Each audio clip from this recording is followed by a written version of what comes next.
పెంచిన కరెంటు బిల్లులకు నిరసనగా ఈ నెల 27న పోరుబాట పేరిట అనంతపురంలో భారీ ర్యాలీ చేపడుతున్నామని వైసీపీ అనంతపురం జిల్లా టాస్క్ ఫోర్స్ సభ్యుడు రమేష్ గౌడ్ తెలిపారు. పేద మధ్యతరగతి ప్రజలంటే చంద్రబాబుకు చిన్న చూపని రమేష్ గౌడ్ ఆరోపించారు.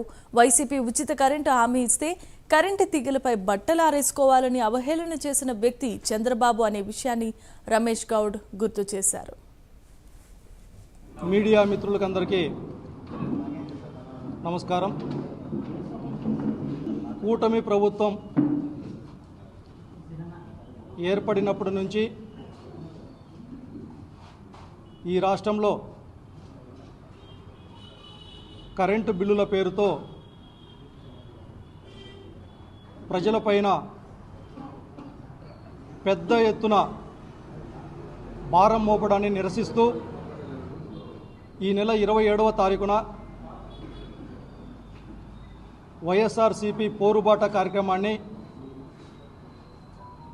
మా నాయకుడు జగన్మోహన్ రెడ్డి గారి నాయకత్వంలో రాష్ట్ర వ్యాప్తంగా అన్ని నియోజకవర్గాలలో నిరసన ర్యాలీలు చేపట్టడం జరుగుతూ ఉంది.